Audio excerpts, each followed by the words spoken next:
नमस्कार, health is wealth में आपका स्वागत है। मैं हूं आपके साथ चेतना। दर्शकों, आज स्टूडियो में हमारे साथ मौजूद हैं clinical psychologist and counsellor doctor Manisha Gaur. Manisha ji, आपका बहुत बहुत स्वागत है हमारे स्टूडियो में।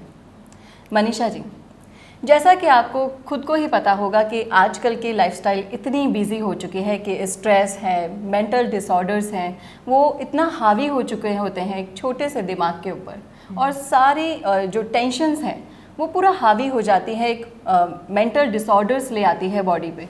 और जो इंसान है जो इन डिसऑर्डर्स को सहन नहीं कर पाते हैं, वो पागल जैसे सिचुएशंस में हो जाते हैं। ऐसी सिचुएशन से आप इसकी स्पेशलिस्ट रह चुकी हैं, तो कैसे डील किया जाए, आप हमारे दर्शकों को बताएं कि किस किस तरीके के केसेस इन सब से जुड़े हुए आपके पास आते हैं। मेंटल डिसऑर्डर्स की अगर मैं बात करूं तो उसको हम दो कैटेगरीज में डिवाइड कर देते हैं।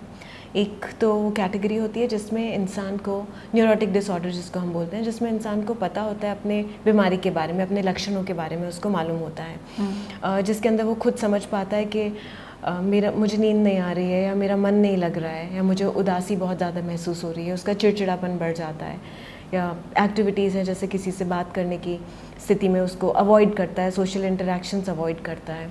उस तरह की जब स्थिति होती है, तनाव जब बढ़ने लगता है, हेडेक्स, सर दर्द वगैरह बढ़ने लग जाते हैं, तो वो जो चीज़ें हैं उसको हम न्यूरोटिक डिसऑर्डर हम बोलते हैं, जहाँ किसी इंसान को या उस व्यक्ति को जो उस चीज़ से सफ़र कर रहा है उसको उसके बारे में इंसाइट होती है, उसको मालूम होता है कि मेरे अंदर कुछ चेंजेस आ रहे हैं, कुछ बदलाव आ रहे हैं। दूसरा डिसऑर्डर जो हम बात करते हैं वो होते हैं साइकोटिक डिसऑर्डर्स।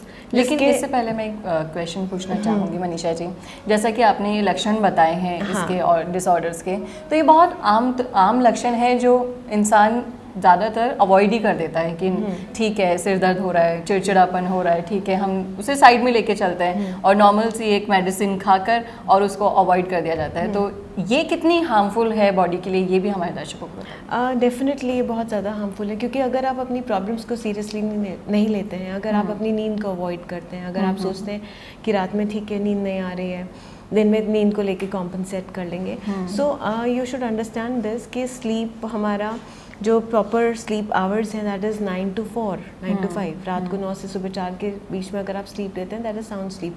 अगर वो चीज़ प्रॉपर नहीं हो रही है तो it is as good as consuming alcohol.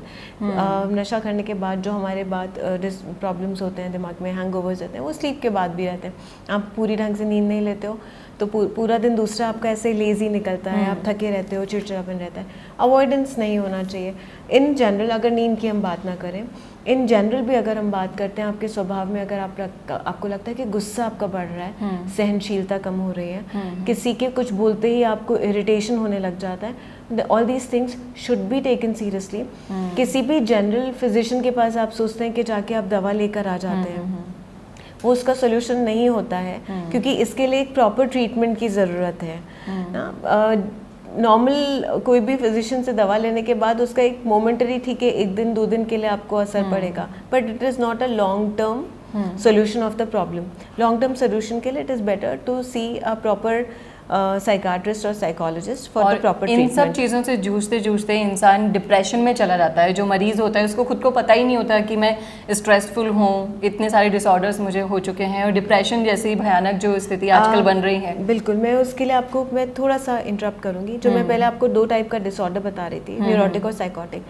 Neurotic disorder के अंदर डिप्रेशन आता है, बाइपोलर डिसऑर्डर्स जिसको हम बोलते हैं, जिसके अंदर इंसान को पता होता है, डिप्रेशन के अंदर इंसान को पता होता है कि मेरे साथ कुछ गड़बड़ हो रहा है। उसी तरह से जो साइकोटिक डिसऑर्डर्स होते हैं, जिसके अंदर इंसान को इंसाइट ही नहीं होती, आसपास का माहौल, लोगों को पता पड़ता है कि इसके अंदर बदलाव आ रहा है, कि बड़ी बड़ी वो बातें करने लग जाता है, या गुस्सा उसका इतना ज़्यादा होने लग जाता है कि उसको पता ही नहीं पड़ता है, या वॉयलेंट बिहेवियर हो जाता है, तोड़फोड़ करना शुरू करते हैं, जिसको आप बोलते हैं कि बिल्कुल पागलपन की स्थिति में हो जाता है। तो वहाँ साइकोटिक डिसऑर्डर होते हैं कि वो इस तरह की उसकी बातें उन्हीं को सच मानने लगता है, कि हाँ, कोई शक वहम शुरू हो जाते हैं कि सामने वाला मेरे ऊपर शक कर रहा है, मुझे मारने की कोशिश कर रहा है, मेरा माइंड पढ़ने की कोशिश कर रहा है, इस तरह के थॉट्स, इस तरह की चीज़ें उसके ऊपर हावी होती है, वो उसको सच मानने लगता है। सो उसमें तो एनवायरनमेंट, जो आसपास के लोग हैं, उनको समझ आता है कि कुछ गड़बड़ चल रही है, लेकिन जो मरीज़ होता है उसको लगता है, वो उसी को सच मानता है।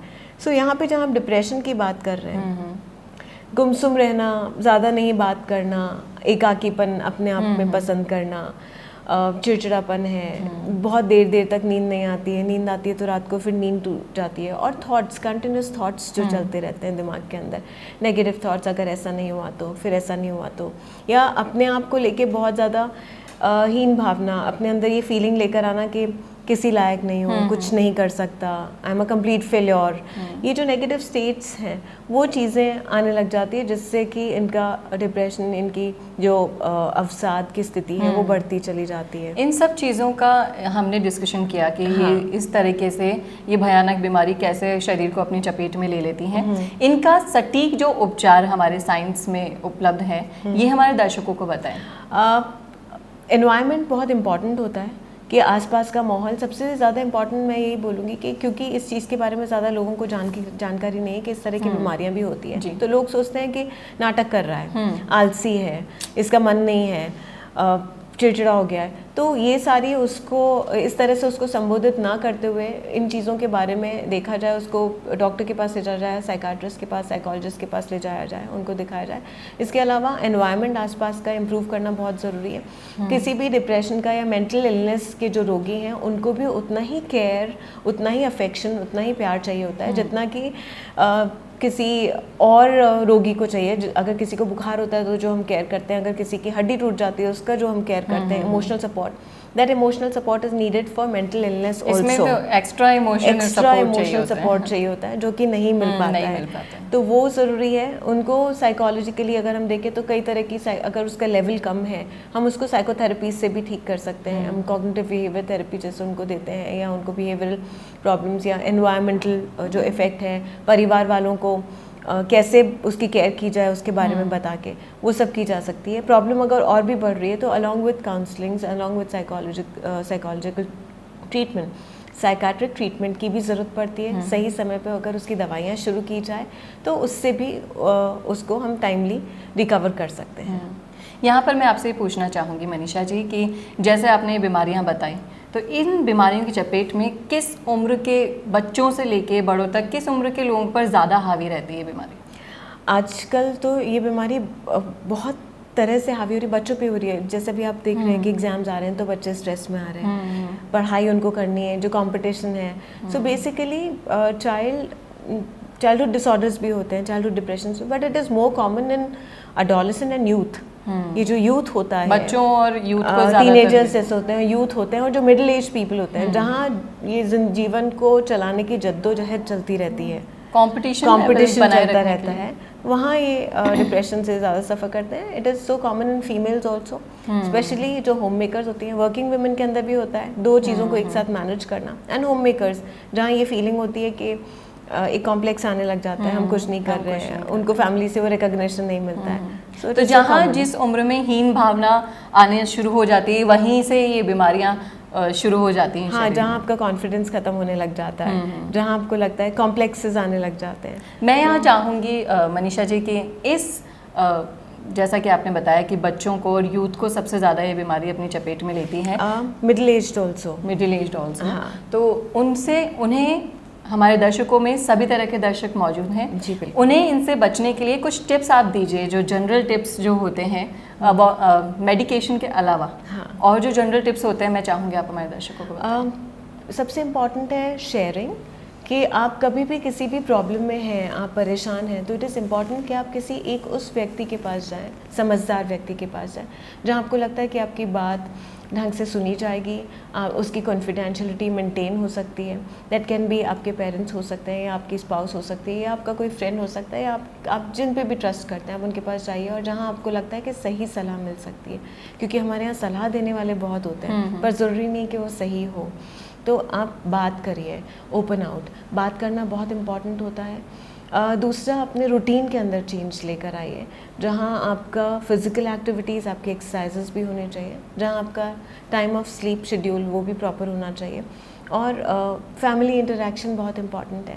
यहाँ प्रॉब्लम ज़्यादा तब होने लगती है जब फैमिली में आसपास में दूरियाँ बनने लग जाती है, बच्चे पेरेंट्स से बात नहीं करते, पेरेंट्स के पास बच्चों के लिए टाइम नहीं होता, हस्बैंड वाइफ एक दूसरे से दूर हो जाते हैं, जो टाइम थोड़ा बहुत उनको साथ में मिलता है वहाँ उनके हाथ में आजकल फ़ोन होते हैं, तो that becomes a problem. So communication is one of the biggest issue जिसकी वजह से ये प्रॉब्लम्स होने लगती है। एक अकेलापन, जहाँ हम अपने आप को समझते हैं कि अकेले हो रहे हैं। तो interact, be social, social not on the social media but आमने सामने।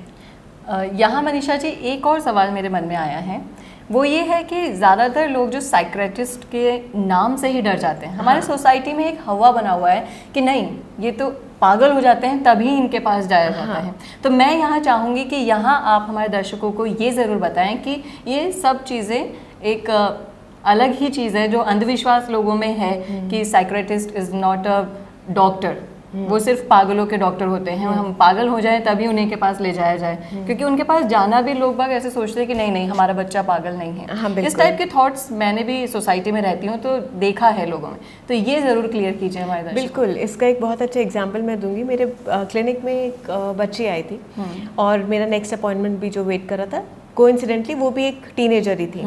तो जो अपॉइंटमेंट बाहर वेट कर रहा था वो टीनेजर की मदर ने अपनी टीनेजर, उसकी दूसरी वाली जो टीनेजर मेरे पास बैठी थी उसकी मदर से पूछा कि आप अपनी बेटी को या बच्ची को यहाँ क्यों लेकर आए हो। तो उसने बोला कि मैडम पामिस्ट्री भी करती हैं, हाथ वाथ भी देखती हैं, इसलिए मैं वो कराने के लिए लेकर आई हूँ अपनी बच्ची को। तो सेकंड जो अपॉइंटमेंट वेट कर रहा था उसने आके बोला मैम आप ये भी करते हो, तो आप प्लीज़ मेरी बच्ची का भी देख के बता दो। तो आई हैड टू टेल कि दिस इज़ एब्सोल्युटली डिफरेंट। सिर्फ मन में ये फीलिंग कि कहीं किसी को पता नहीं लग जाए, लोग मजाक ना बनाए, लोग पागल ना समझे, लोग इन चीज़ों से छुपते रहते हैं, जबकि ऐसा नहीं है। कोई भी प्रॉब्लम जो हमारे मन को अशांत करती है, डिस्टर्ब करती है, उन सब चीज़ों के लिए साइकाट्री की, साइकोलॉजिस्ट की ज़रूरत होती है। तो उससे आप बिल्कुल भी ना कतराएं। It is as good as a cardiologist. जैसे हार्ट के लिए कार्डियोलॉजिस्ट की ज़रूरत होती है, brain is also a very important part of our body.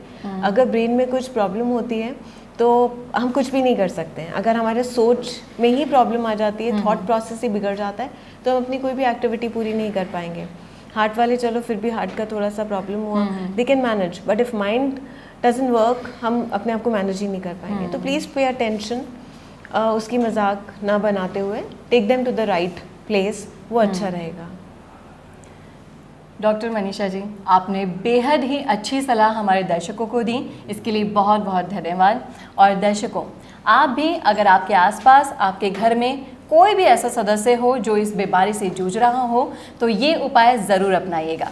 Health is wealth में आज के लिए इतना ही। नमस्कार।